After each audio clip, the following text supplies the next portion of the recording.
Bismillah, somebody's been asking about the relationship of Islam to Ukraine and those amazing Eastern European peoples. I had the privilege of going there, visiting some of the old madrasas and mosques with my family about maybe 8 or so years ago now. And it's obviously, for those of us who are European Muslims, which is basically, by definition, all Muslims who are domiciled in Western Europe and who are fascinated by the incredible story, really one of the great heroic stories of the Ummah of Islam in Europe. The heroism of Islam in Spain under the Inquisition, the heroism of the Muslim countries of Sicily, of Islamic Malta, the great story of Islam in the Balkans, most recently in the Bosnian conflict. But further east, of course, we think about the Circassian genocide, the biggest genocide in Europe in the 19th century, when about 80% of the Muslims in Circassia were killed. And then we think about Ukraine, Crimea. So, you know, as a European community, we are absolutely focused on what's happening in terms of the Islam as the third Abrahamic dispensation, the one that comes to solve the problems and that historically has functioned as such a healing principle in those places. So we think about Islam in southeastern Europe and the Ukrainian basin up as far as the Don River and beyond. And although there are signs of early Muslim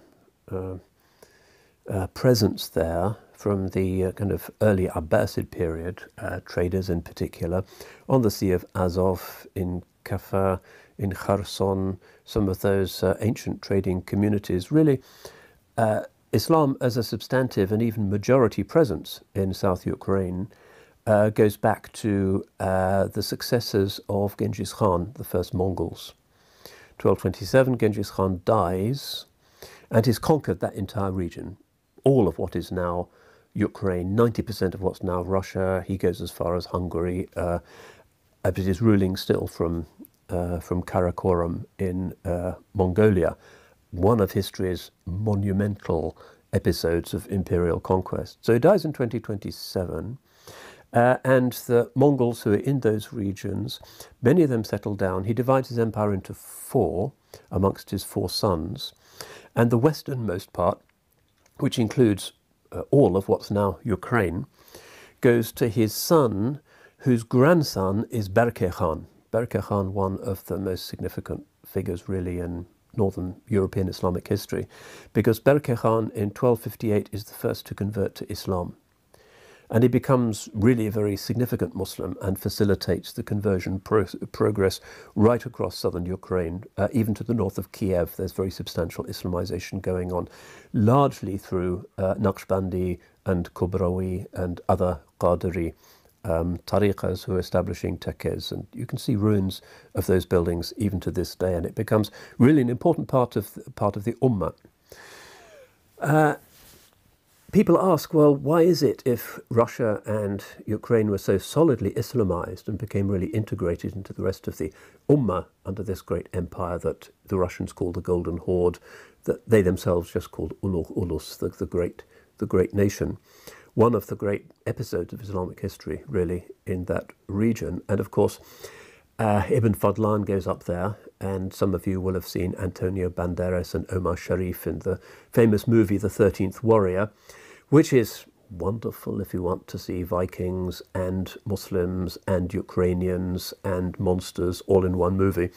It didn't do very well in America because, well, it has a Muslim hero, so it didn't play well in the multiplexes. But it's an interesting kind of window into that world. So Berke Khan is converted to Islam, and it seems he's very devout. And from that time onwards, the interest of the Ulus is no longer at what is going on to the north. At that time, Russia is not united. There are different barons and boyars competing with each other, but to the south. And hence the Muslim Ukraine starts to look to the south rather than to the north. Why is this? Because Berke Khan has good relations with the last Abbasid caliph in Baghdad, Berke Khan, not Berke Khan. He has good relations with the last caliph in Baghdad, Al-Mu'tasim, Al-Musta'sim. And then, of course, Hulagu, who is still a Buddhist shamanist Mongol treacherously attacks the remains of the Abbasid Caliphate and kills the last Khalifa and is pressing west. So Berke Khan stops looking to the north and starts looking to the south, and he forges an alliance with the Mamluks in Egypt. And it's because of their military support with these very significant Ukrainian Muslim armies that the Mongols are finally stopped at Ain Jalut and elsewhere. So it's believed to be the case that it was Berke Khan who protected Jerusalem and Mecca and Medina from being completely destroyed by the Mongols. That's one of the contributions of Ukrainian Islam to really the central history of the Ummah. These aren't marginal people any longer. Another interesting thing that happens at this time is following Berke Khan's demise, you have other emirs in that region. One of them is Mamai, the great emir whose formal name was Kuchuk Muhammad, who again was a great warrior against the sort of barbarian peoples to the north and to the east, one of the people who is expanding the madrasas and the mosques into Western Siberia across the Urals, and there are still Muslim communities in the Urals to this day from that time. And one of the stories that the Russian Muslims will tell you is that Mamai, of course, said to have been buried in the great Muslim cemetery, the Mamai of Kurgan. It's named after him in the city of, Volgograd, now then called Stalingrad. According to the Russian Muslims, at any rate, it was the prayers of the Awliya and the Ahl al-Bayt buried in the Mamai of Kurgan that turned the tide at Stalingrad, because that was the essence of the battle between East and West, and that's where the biggest Soviet war memorial is located, right in the middle of that Tatar Muslim burial ground. There's an eternal flame and so forth. That's the story Russian Muslims will tell you. It's that our dead Awliya actually were the ones who defeated Hitler. Anyway. And then we find through the period of decline following the Battle of Kulikovo Field, which was 1380, which is when Russia starts to become united, and it becomes more or less clear that even though Ukraine, as it now is still under Muslim rule, and Islam is really thriving there, but also very big Jewish communities, Karaite Jews and others, Greek communities, it's a typical cosmopolitan Muslim place. To the north of that is going to be Muscovy, leading on to the 16th century and Ivan the Terrible's destruction of Muslims on the River Volga and the Russian push to the east. Southern Ukraine, obviously the Crimea is a Muslim country until the end of the 18th century when Catherine the Great captures it. The Treaty of Yassy, which is one of the great defeats really for the Ottoman Empire, when the Black Sea is no longer just a Muslim lake. And the city of Hacıbey, which was the capital of the Özye province of the Ottoman Empire, was captured and Christianized by Catherine the Great. And 20 years later, Hacıbey becomes the city of Edessa. To this day, Hacıbey has the official name of Edessa, but it was originally an Ottoman city and settlement. And still a very kind of interesting place. After 1792 and the Treaty of Yassy, Russianized. But there is a mosque there, and some very heroic stories from Muslims who were executed by the communists. Sabirjan Safarov was the great alim of Edessa, who, after the Russian Revolution, was shot by the communists. Also in that area you find the Jewish communities, which have always been big in the Muslim world. They start to flee from the old Ottoman territories back into the Ottoman Empire because of the pogroms, particularly the 1882 big pogrom of the Jews in Ukraine and in Russia. Very many of them flee to the Ottoman Empire. And I've even met American Jews, converts to Islam, who remember how their grandparents in Edessa would always make sure they had an Ottoman passport. Just in case things got difficult, the church started to foment a pogrom again, they could move over the border into the Ottoman Empire where they were safe. So under the communists, things become really difficult. The Muslims by this time in Ukraine are actually a minority. And you have various heroic stories in Crimea in particular, where Catherine the Great demolished the mosques in Crimea and brought in Russian settlers, and it's been a very difficult experience. In 1944, Stalin deported all the Muslims of Crimea, and more than half of them, maybe 150,000, died just during the deportations. It was a great catastrophe for them, and they're still trying to come back. Mustafa Djemilev, of course, who's the chair of the Crimean Tatar Mejlis, is said to have carried out the longest ever protest hunger strike recorded anywhere when he was arrested by the Soviets because of his campaigning for Muslim rights in Crimea. He's been nominated for a Nobel Prize, has a medal from the United Nations High Commission for Refugees and so forth. Various assassination attempts on him, but he was a kind of hero, really, for the Muslims of the area. So today's situation is that there is a mufti in Kiev, at the main mosque in Kiev. They have about 400, 500 Muslim congregations around Ukraine, with about 200 mosques which are formally designated as mosques, and about 100 more under construction. A great Islamic revival going on there. The policy of the muftis is to send the imams to study in Jordan and Lebanon.